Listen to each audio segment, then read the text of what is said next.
मोकाट जनावरांच्या प्रश्नावर शिवसेना आक्रमक। सोलापूर शहरातील मोकाट जनावरांमुळे रोज अपघात होत असून अनेक नागरिक जखमी होते। तसेच विविध मंड्यांमध्ये त्यांचा मुक्त संचार असतो, त्यामुळे खेड्यापाड्यातून येणाऱ्या भाजी विक्रेत्यांचा भाजीपालाही मोकाट जनावरे खातात व त्यांचे नुकसान होते। महापालिकेच्या गुरे पकडणाऱ्या यंत्रणेचे व जनावर मालकांचे साटेलोटे असल्यामुळे नागरिकांना व भाजी विक्रेत्यांना हा त्रास सहन करावा लागत आहे। त्यामुळे शहर शिवसेनेने आज महेश धाराशिवकर, प्रताप चव्हाण यांच्या नेतृत्वात महापालिकेचे उपायुक्त मच्छिंद्र घोलप यांना एका निवेदनाद्वारे इशारा दिलाय। जर सोलापूर शहरातील मोकाट जनावरांचा बंदोबस्त तातडीने झाला नाही तर संबंधित विभागात शिवसेना शेण आणून टाकल्याशिवाय स्वस्थ बसणार नाही। याबाबत मनपा उपायुक्त श्री घोलप यांनी तातडीने कारवाई करण्याच्या सूचना संबंधित अधिकाऱ्याला दिल्या असून यावर अंमल न झाल्यास झालेल्या प्रकारास महापालिका जबाबदार असेल असा इशारा महेश धाराशिवकर यांनी दिलाय। या प्रसंगी शहर उपप्रमुख संदीप बेळमकर, रमेश पोकाळे आदी पदाधिकारी उपस्थित होते। आज शिवसेनेच्या वतीनं उद्धव बाळासाहेब ठाकरे पक्षाच्या वतीनं मी माझे सहकारी शहर प्रमुख महेश धाराशिवकर, संदीप बेळमकर आमच्या सहकार्याने मच्छिंद्र घोलप यांना एक निवेदन दिलेलं आहे। की ते निवेदनाचा विषय असा आहे की जे मोकाट फिरणारे जनावर आहेत, पण ते मोकाट फिरणारे जनावर नसून त्यांचे मालक आहेत, ते मालकांना सवय लागलेली आहे की आपले जनावर रस्त्यावर सोडून द्यायच्या, फक्त दूध पिळण्यासाठी फक्त बोलून घ्यायचं, अशा पद्धतीनं हे या भागातील जनावरांच्या मालकाचं काम आहे। परंतु अतिक्रमण महापालिका अतिक्रमण कुठल्याही जनावराला पकडून नेत नाही। पकडून नेलं तर सुद्धा त्यांच्या लागेबंदी असतात, 2 मिनिटात सोडून देतात। त्यामुळे अनेक लोकांचे ऍक्सिडेंट ह्या मोकाट जनावरांमुळे होत आहे आणि भाजी विक्रेत्यांना याचा प्रचंड त्रास आहे। मी एक उपायुक्तांना एक विषय सांगितला की अनेक जे महापालिका रस्ते आहेत त्या रस्त्यावर जनावर बांधून म्हणजे पूर्ण रस्ताच कॅप्चर केलेला आहे। त्यामुळे ही महापालिकेच्या अतिक्रमणचे अधिकारी कुठेही फिरत नाहीत।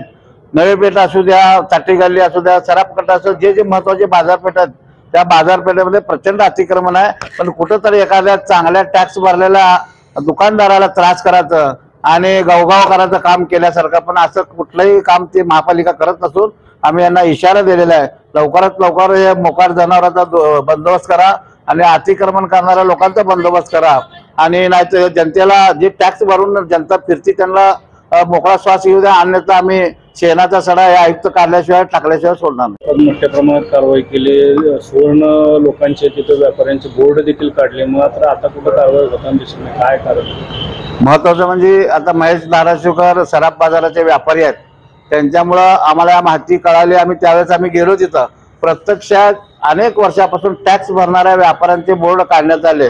जे अतिक्रमण नव्हतं की ज्या दुकानदाराचे कट्टे आत होते, पायऱ्या आत होते आणि त्यांचा नामफलक सुद्धा नियमाच्या आत असताना सुद्धा या लोकांनी जाऊन फार्स करून गवगाव केला, परंतु त्याचा काही उपयोग झाला नाही।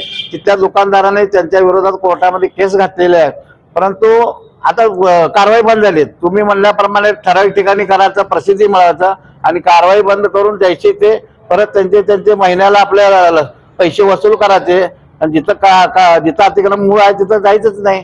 त्यामुळे या महापालिका अधिकारी तुमचे स्मार्ट सिटीचे टेंडर असू द्या किंवा अतिक्रमणचा असू द्या, सगळीकडे अधिकारी भ्रष्टाचाराने हात बरबटलेले आहेत। इकडे कोणाचे लक्ष नाही, आयुक्त दुपारशिवाय येत नाहीत, त्यामुळे आयुक्ताचा शहरातील लोकांचा संपर्क होत नाही। त्यामुळे आयुक्तांनी वेळेवर इथं 11 वाजता येऊन बसावं आणि लोकांचं म्हणणं ऐकावं आणि सोलापूर शहरामध्ये फेरफटका मारून सोलापूरची परिस्थिती हाताळून घ्यावी। सोलापूर महापालिकेच्या हद्दीत सगळीकडे मोकाट जनावरांनी धुमाकूळ घातलेला आहे। असं म्हणायला खेद वाटतो की सोलापूर म्हणजे एक गोशाळा झाली की काय असं वाटायला लागलंय, परंतु या सगळ्याचा असा व्हायला लागला प्रॉब्लेम की लोकांना येता जाता त्या जनावरांनी धडक दिल्यामुळे अपघात व्हायला लागलेत, काही लोकांचे हातपाय मोडलेत, काही लोक जखमी झालेत। त्याबरोबरच मार्केटमध्ये ज्या महिला भाजी विकायला बसतात त्यांची भाजी देखील ती जनावरं खातात व त्यांचं नुकसान होतं।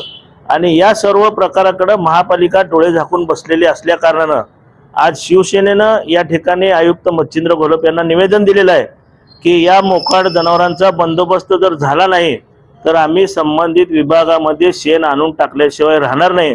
व या सर्व मागचं गणित जे आहे ते आर्थिक असल्यानं ते लोक जवळपास रोज 10 ते 15 हजार घेऊन त्या लोकांची पकडलेली जनावरं गुपचूप कुठेतरी जिथं निर्जन जागा असते त्या ठिकाणी सोडून देतात आणि त्यामुळे नागरिकांना त्रास होतो। परंतु शिवसेना या प्रकरणावर आवाज उठवल्याशिवाय कदापि गप्प बसणार नाही। थोडे महाशयाने अतिक्रमण सांगून नोटीस न देता मनमर्जीने पाडलं आणि परत सराफ कट्ट्यात यायची त्यांची धाडच झाली नाही.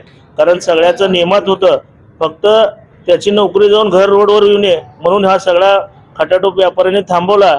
आणि हा अधिकारी गुंड घेऊन फिरतो, सोबत बाउन्सर घेऊन फिरतो. ह्याला काय गरज आहे बाउन्सर घेऊन फिरायची? हा देखील सर्वसामान्य नागरिकांचा सवाल आहे.